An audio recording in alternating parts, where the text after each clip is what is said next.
G'day guys, I'm Jared Lawford from Recfishwest and joining me is Chris Tanti. We're out on his boat today, out from Mandurah, and he's got a lot of tips for today on catching great pelagic sport fish such as tuna, dolphin fish, Spanish mackerel, wahoo, cobia, you name it. This guy's done it. He's caught every type of species that you can imagine. So it's about 2 metre swell today, low winds. Yep.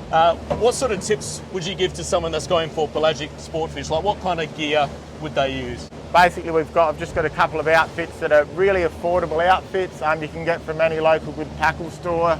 I'm going to run a deep diving dib diver off the port corner, and then have that relatively close to the boat under the prop wash. Then a shallower diver lure that does about 2 metres deep. That'll be about 30 metres back.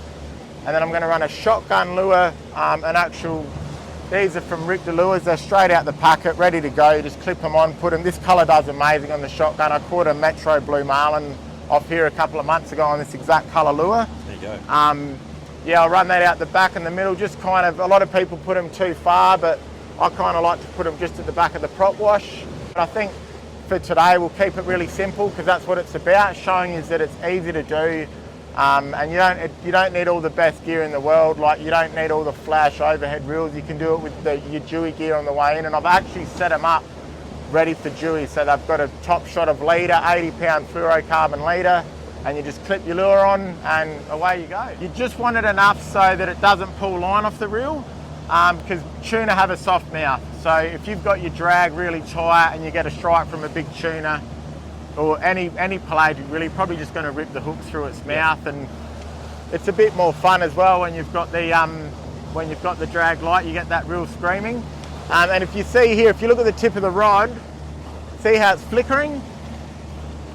That basically, if it's got that twinge in it, that's something you really want to watch, because if it stops twinging, it means you've probably got weed or something, which is, because we're following the current lines and you do get weed in current lines, you might have to, slow down and change it out as well. Yeah.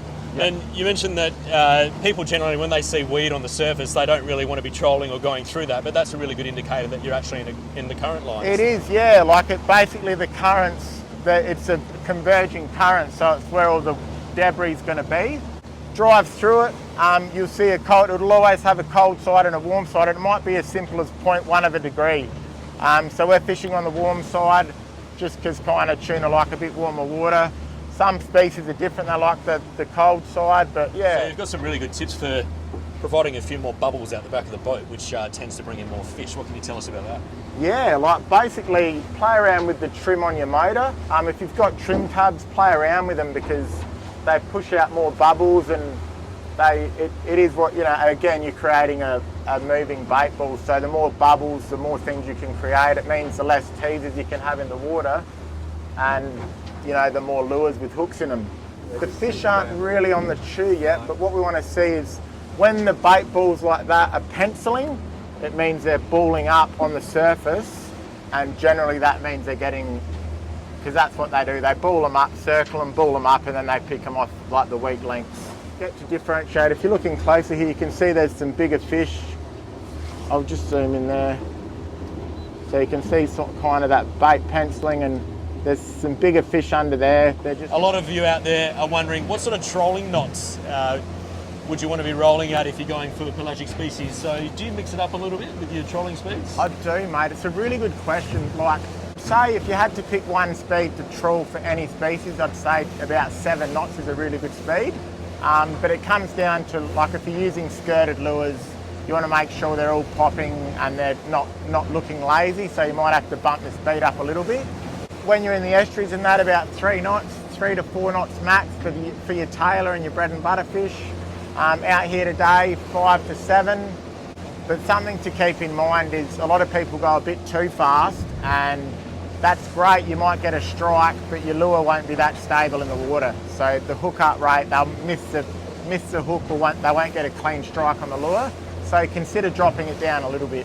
Yeah, no, that's a very good tip. And is there generally a better time of year to go trolling or flicking out stick baits for pelagics? A lot of fishers out there will think that summer is predominantly your best time of year, but Does it Yeah. really matter what time of year? It actually does. It's funny, like all the seasons are changing. Everything seems to be a bit later now.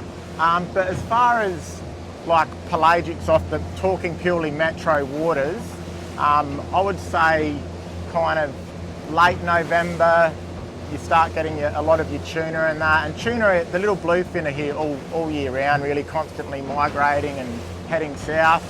And yeah, like basically now, like February, March, April is awesome time of year. May, they've been getting a lot of yellowfin, so May's a good time because everything seems to be a little bit later. It's more related to water temperature. Yeah, Spanish mackerel, 24 degrees. But yeah, just look at the currents, look at the water temp. Sometimes, like even as early as November, the Coburn Sound warms right up and you can get Spanish mackerel in the Sound at kind of November through to, yeah, now.